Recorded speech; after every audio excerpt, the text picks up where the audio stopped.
Día de la fertilidad y la fecundidad también para todas las semillas y toda la biodiversidad. Toto je pro nás den jednak množení, zmnožení hojnosti, plodnosti, ale je to také den hloubky, na naší hloubky pro nás. Je to den, kdy můžeme jakoby začít nový život. Kdy ze semínka, jakoby každé semínko, to může být záměr, jo? To semínko jakoby dá nový život. Y también es el renacimiento de nuestras raíces ancestrales culturales. Ale samozřejmě dnes také se můžeme mnohem lépe propojit se svými kulturními kořeny. Y también es conectarse nuevamente con los ángeles y los arcángeles que son divinidades superiores. A samozřejmě, že se dnes budeme propojovat s andělskými, archandělskými bytostmi. Sergio používá ta slova, abyste mu rozuměli. Jo? Bytostmi, které jsou pokročilejší než my. Bytostmi z vyšších úrovní bytí. Que están en otras dimensiones sagradas. Tyto bytosti se nacházejí v jiných posvátných dimenzích. También hoy día es día de los maikis que están en el corazón de la tierra, que están nuestros padres, nuestros abuelos, nuestros ancestros que están en el corazón de la tierra, también ellos están. Es un día especial del espíritu grandioso de nuestra raíz. A je to tedy velký den toto, je to skutečně den ducha, kdy také můžete se propojovat, vědomně komunikovat, propojovat se svými předky.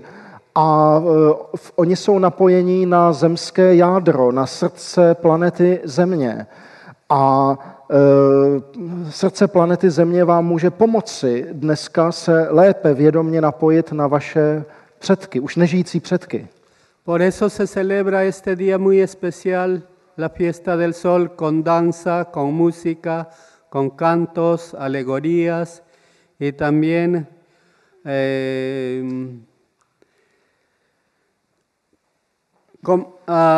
transportarse también, igual que la luz.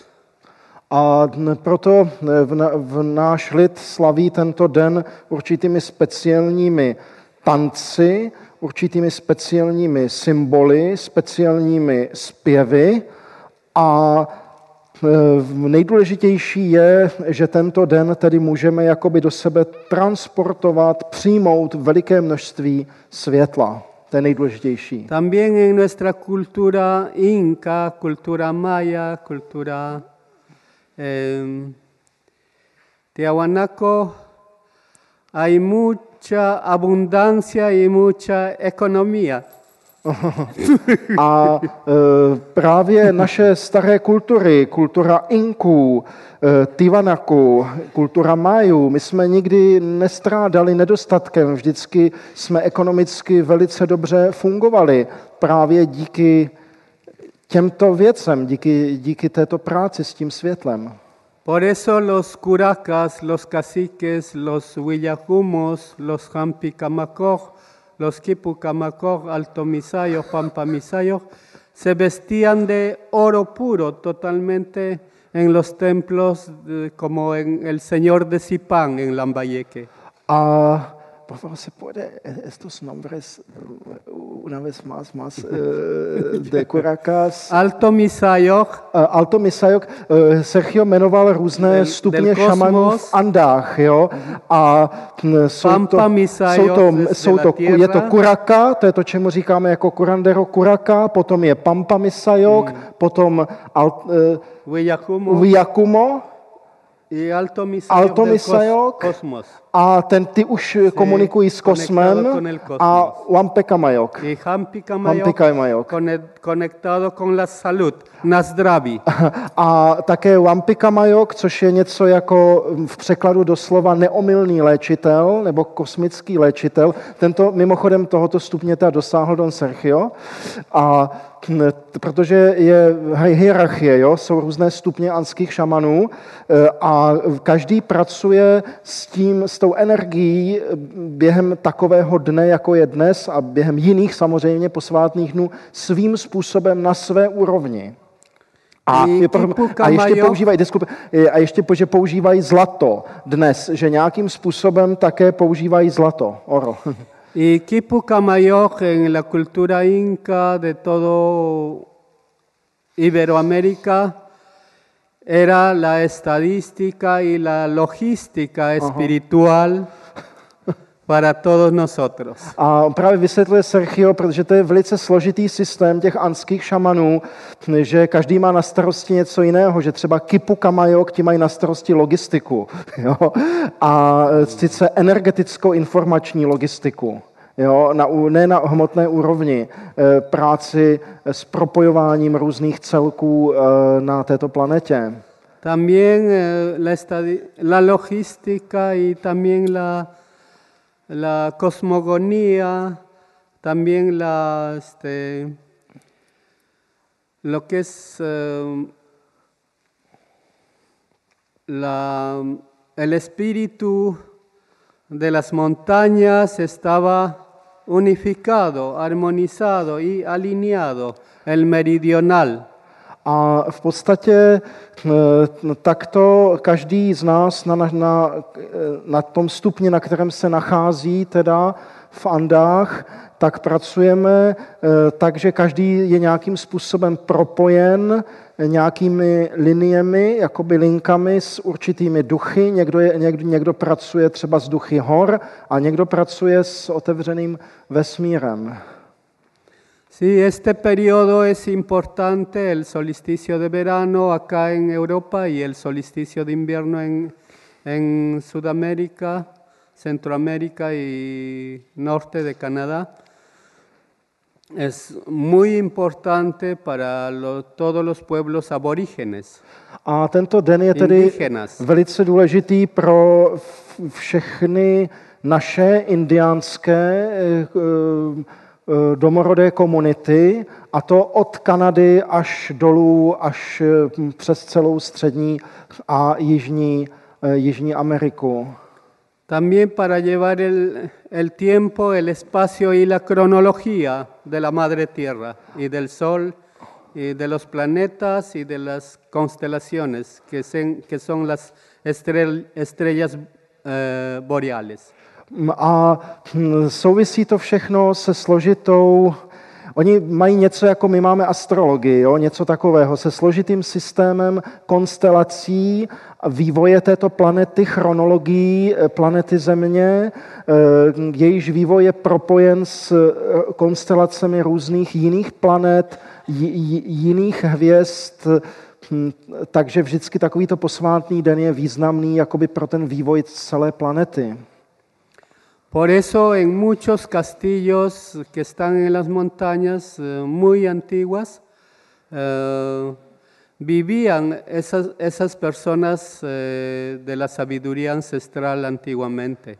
A u nás vždycky byly v horách takové jakoby pevnosti kamenné, ve kterých právě žili lidé, kteří uchovávali neustále nepřetržitě tuto prastarou moudrost, toto vědění. Ellos dominaban las cartas astrales perfectamente de acuerdo al nacimiento de cada persona.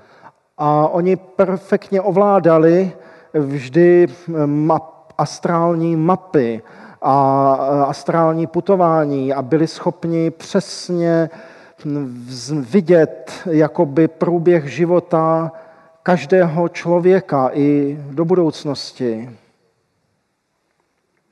Y también ellos estaban esperando la venida de muchos cometas, muchos asteroides, de otras vías lácteas para predecir el futuro de la Tierra. A byli schopni přečíst také budoucnost Země z pohybu různých komet, asteroidů, protože to jsou všechno určité znaky pro tuto planetu. Sí, toda esa información está escrito en la piedra. Všechny tyto informace jsou zapsány v kameni, v kamenech. En la cultura Nazca y Paracas. Na Paracasu, na Nazce, tam to všechno je zapsáno v kameni, v zemi. Sí, en el desierto. A v poušti. Y también está escrito en las piedras del templo de Chavín. A také v kamenech v chrámu Chavín. Tam Sergio pracuje velmi často. Tam, to je jeho dům. Tam má svůj dům. Y también en los templos de barro en Chanchan. A také v chrámu Chan Chan, v jednom z těch údolí. Y más antiguamente en la civilización Caral que está en la costa, en el valle de Caral. A také v údolí que Caral, tiene una antigüedad de 5000 años antes de Cristo. Kde můžete najít, to je takové jakoby zařízení v podstatě na zachycování energie, obrovské, takové kruhové Caral, které bylo postaveno 5000 let před Kristem, tedy před 7000 lety. Y toda esa información está en los templos mayas, aztecas, mexics. Také můžete najít tyto informace v chrámech Májů a Aztéků, samozřejmě i tam. Sí, y por eso hoy día también se celebra en el norte de Alaska los aborígenes rinden homenaje a Kishai Manitou, que es la ley universal de nuestro planeta Tierra. Del sol. Takže existuje jakýsi univerzální jazyk této planety a já třeba mohu snadno porozumět systému Eskimáků na Aljašce, protože to je stejný jako náš, systému severoamerických indiánů, systému Akishai, Manitu, to všechno je to samé. Je to jeden jazyk této planety. Y el Intihuatana en Machu Picchu, Cusco. Intihuatana, reloj solar. A my říkáme teda Intihuatanay, tomu jakoby slunečnímu, jak to říct, prostě té technice, té práce s tím slunečním, s tou sluneční energií. Y en la portada del sol de Tiahuanaco en Bolivia también están los códigos de Viracocha escritos en piedra. A třeba v Tiwanaku, když navštívíte bránu slunce, tak tam máte vlastně mimozemské kódy, kde vlastně máte zase tutéž informaci, kde si ji můžete přečíst. Por eso, una tarea de ustedes es hacer un trabajo de investigación antropológica, psicoanalítica de sus ancestros, de sus antepasados, de sus raíces, que son culturas de este viejo continente. A vy, když budete hledat zde na starém kontinentě v Evropě svoje kořeny, ale je třeba přistoupit k tomu skutečně s výzkumem, zkoumat z hlediska antropologie do hloubky vaše kořeny, kulturu vašich předků, tak dojdete naprosto k tomu samému. Feliz Día del Sol. Takže vám přeji krásný den slunce. Feliz Día de la Fertilidad. A krásný den plodnosti. También feliz Día de la Humanidad hoy día. A krásný den lidstva. Je to krásný den lidstva. Y que nosotros que vivimos en este planeta Tierra estamos muy felices y contentos de tenerlo en nuestros brazos el planeta, en nuestro corazón el planeta. A když my, bytosti, které žijeme na této planetě, tak můžeme tento den o to víc jakoby se radovat, že můžeme žít na této planetě a že můžeme také s tou planetou se propojovat svým srdcem. Sí, por eso con esta meditación vamos a recibir toda la información y activar todas nuestras chakras. Takže skrze teď tyto meditace se budu snažit aktivizovat všechny vaše čakry, všechna vaše energetická centra, tak, že budete schopni získávat veškerou informaci, jako vědomě získávat veškerou informaci. Inti Ñawin, Pachashongo y Pachamatsu, Takže que es el ojo del sol, el corazón de la tierra y también tenemos el cordón umbilical de nuestros ancestros. Takže teď použijeme techniku, kdy budeme aktivizovat Inti Ñawi, sluneční oko. Povedeme tu energii tak, že každému z vás otevřu napřed třetí oko, abyste to vnímali během té práce, otevřu vám střed hrudi a potom přejdeme na ta spodní centra solar a střed břicha a tam uskutečníme tu práci, protože když otevřete to třetí oko, otevřete hruď, střed hrudi, tak potom snadno to Inti Ñawi, vlastně do něj snadno vedete potom energii, snadno si ho uvědomíte. Muchas gracias. Takže děkuji vám a dáme se do toho.